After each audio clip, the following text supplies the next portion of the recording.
नमस्कार, मैं हूं पवन त्यागी।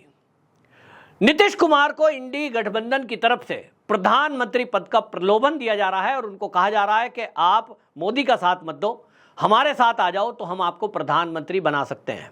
हालांकि इंडी गठबंधन के पास इतना सांसदों की संख्या नहीं है कि अगर नीतीश कुमार मिल भी जाएं तो भी वो अपनी सरकार बना सकें, ये संख्या बल नहीं है।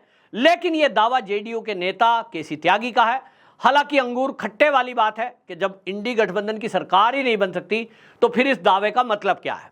कोई कल को कहे, मैं कहने लगूं मुझे प्रधानमंत्री पद का दावेदार कहा गया है, मुझे प्रधानमंत्री पद का ऑफर मिला है, राहुल गांधी जी मुझे कह रहे हैं। अरे भाई, जब सरकार ही नहीं बन रही तो क्या कह रहे हैं। बहरहाल केसी त्यागी की तरफ से कहा गया है कि उन्होंने ये ऑफर दिया है, ऑफर दिया जा सकता है। पहले ये चर्चा चल भी रही थी, लेकिन अब वो ऑफर को ये ठुकरा रहे हैं और ये कह रहे हैं कि जब देखिए, जब समय था चुनाव के पहले, जब रिजल्ट नहीं आया था, तब जो ये इंडी गठबंधन था इसको संयोजक बनाने की जब बात चली तो नीतीश कुमार को संयोजक तो उन्होंने बनाया नहीं। तब तो ये लग रहा था कि संयोजक माने प्रधानमंत्री या प्रधानमंत्री का चेहरा। तो राहुल गांधी को कहीं ना कहीं उस समय तो मुगालता ये था कि प्रधानमंत्री तो मुझे ही बनना है, और जब मुझे बनना है तो किसी को संयोजक क्यों बनाए। आप सोचो, संयोजक की बात चली, जिस व्यक्ति ने इंडी गठबंधन को लोगों को जोड़ने की शुरुआत की वो थे नीतीश कुमार। पूरे देश में घूमे, बीड़ा उठाया, चलिए भाई इस बार एक गठबंधन बनाते हैं अलग से, और उसी आदमी को साइड कर दिया गया, लालू जी को गले लगा लिया गया। अब उस गठबंधन में इसका मतलब तो तय हो गया कि नीतीश से ज्यादा आपके दिमाग में वैल्यू कांग्रेसियों के किसकी है? लालू जी की।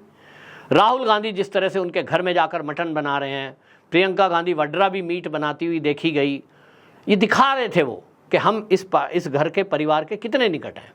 उनके दिमाग में फिक्स था कि हमको किसके साथ रखना है, और इसलिए उनको लगता था कि बिहार के अंदर जो MY फैक्टर है वो उसके कारण से सबसे ज़्यादा सीटें तो RJD को मिलेगी, तो हम JDU का साथ क्यों लें।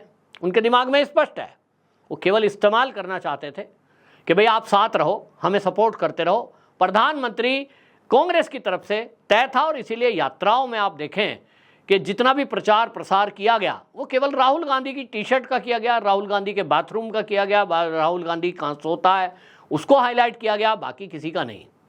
इवन मल्लिकार्जुन खड़गे के बयान भी नहीं, क्योंकि वहाँ एक तरीका है, ये आजकल ट्रेंड चला है कि पहले किसी एक नेता को हाईलाइट करो और उसको इतना ऊपर ले जाओ प्रचार प्रसार में, लोगों के दिमाग में भर दो।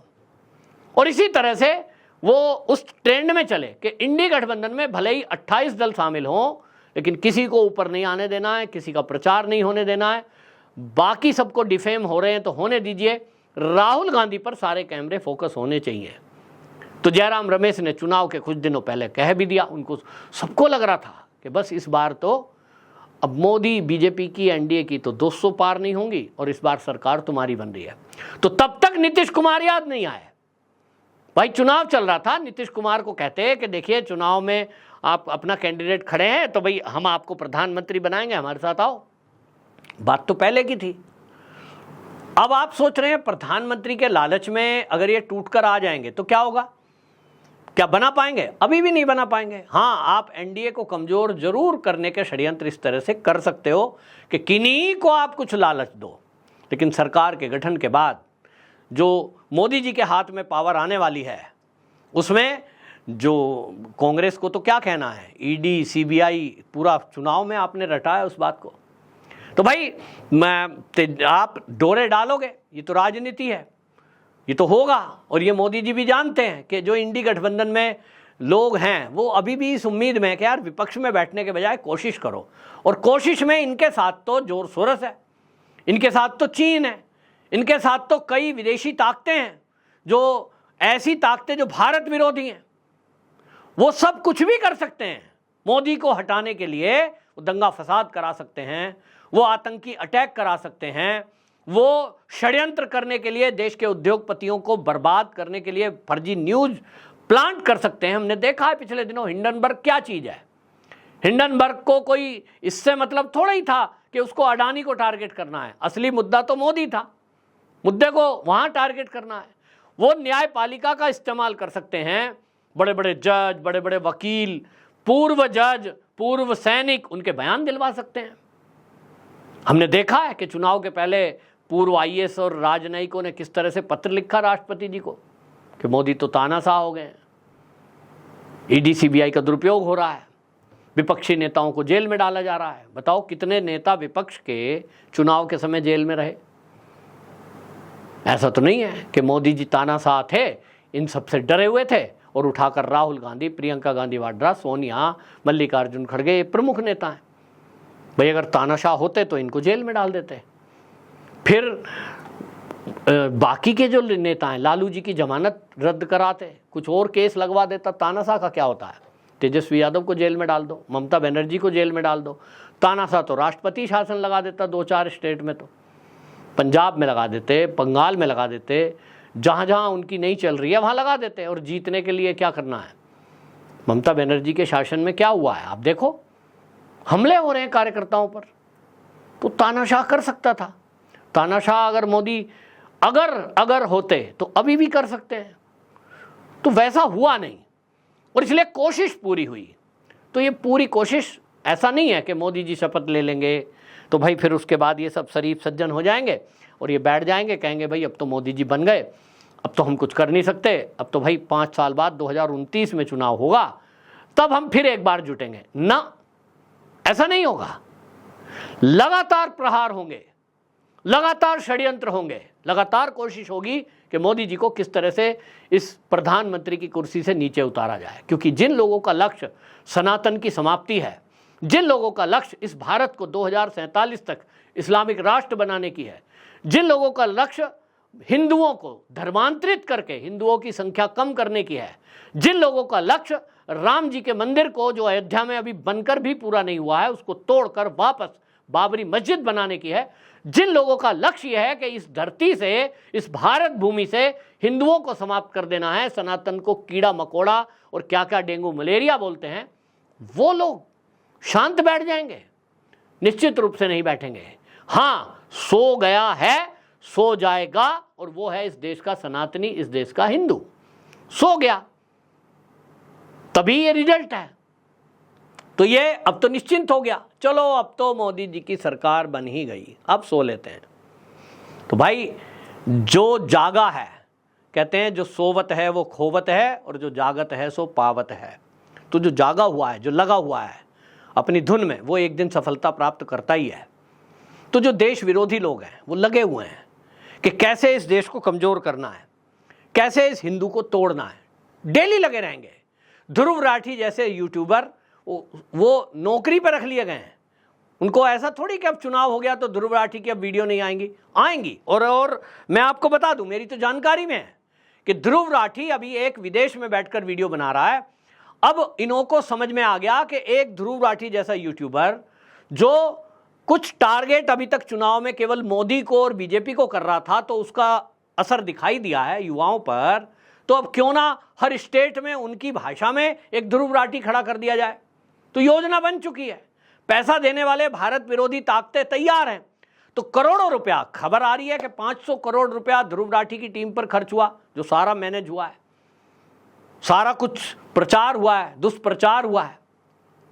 तो भाई अगर उसको काउंटर करना है तो जो राष्ट्रहित के लोग हैं, मुझे समझ नहीं आता, लोग कहते हैं उसके साथ जोर सोरस है, उसके पास इतना बिलियन पैसा है। मुझे गुस्सा आता है इस बात पे कि भाई वो एक जोर सोरस का आप नाम ले रहे हो। क्या भारत में पैसे वालों की कमी है? भारत में उद्योगपतियों की कमी है? हाँ, कमी है कि अपने देश के लिए, अपने धर्म के लिए, उसके लिए पैसा खर्च नहीं करेंगे।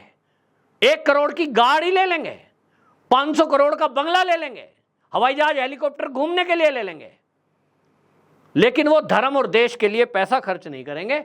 और इसीलिए एक ध्रुव राठी इस पूरे देश की व्यवस्था और भारतीय जनता पार्टी जैसी पार्टी पर भारी पड़ता है। जबकि जैसा ध्रुव राठी है उससे कई गुना दिमागदार, अच्छे तरह से बात को रखने वाले 50 लोगों को तो मैं ही जानता हूं। देश के व्यापारी या संघ या बीजेपी अगर उनको 1-1 करोड़ भी दे देती तो 50 करोड़ का खर्चा होता और उस 50 करोड़ में ध्रुव राठी का धुआं उड़ा सकते थे। ध्रुव राठी पे 500 करोड़ खर्च करने वाले हैं, लेकिन यहां जो भारत के ध्रुव राठी हैं जो बैठे हुए राष्ट्रभक्त यूट्यूबर हैं उनको 1-1 करोड़ करके 50 करोड़ रुपया देने वाले उद्योगपति न पार्टी का कोई नेता न कोई सरकार नहीं है। तब फिर क्या होगा? ये तो लड़ाई है, इंफॉर्मेशन वॉरफेयर है। तो इसमें युद्ध में तो ऐसा ही होता है। क्या आपके पास वो 303 राइफल है या गोली दे दी गई है आपको, AK-47 भी है तो भी गोली दे दी गई 100, सामने वाले के पास पूरा जखीरा भरा पड़ा है, कमरा भरा पड़ा है, तो जीत आपकी एक दिन तो गोली खत्म होंगी तो फिर वहां से फायर आएगा, आप जाएंगे। ये बात समझनी होगी देश के लोगों को, और ये समझना होगा कि ये जो नीतीश कुमार को ऑफर मिला है और वो कह रहे हैं कि ठुकरा दिया है, हर कोई इसको हल्के में मत लें। ये ऑफर, इस तरह के और ऑफर, ये तो अभी PM का ऑफर है, कुछ पैसे का ऑफर मिल सकता है, कोई विदेशी टूर का ऑफर मिल सकता है, कोई बंगले का ऑफर मिल सकता है, हेलीकॉप्टर हवाई जहाज डोनेट करने का आपको गिफ्ट का ऑफर मिल सकता है, और गिफ्ट भी कई तरह के होते हैं। आप समझ रहे हैं ना? पहले समाज जमाने में चलती आई है विष कन्याएं, किसी को भी फंसाया जा सकता है। तो इस मामले में सरकार को भी सावधान रहने की जरूरत है। हम सनातनियों को, राष्ट्रभक्तों को भी एक्टिव रहने की जरूरत है और जागृत रहने की आवश्यकता है, क्योंकि ये जो विरोधी लोग हैं, जो सनातन की समाप्ति का प्रण लिए हुए हैं, वो चुप नहीं बैठेंगे और उनको काउंटर करना है तो डेली हमें हर समय जागृत रहना होगा और सरकार की आंख कान नाक बनना पड़ेगा। सरकार को भी ये ध्यान देना पड़ेगा कि जो उनका सूचना तंत्र है उसको मजबूत करें, और जो समाज और देश के राष्ट्रभक्त लोग उनके लिए लड़ रहे हैं दिन रात, उनको भी प्रोटेक्ट करना पड़ेगा।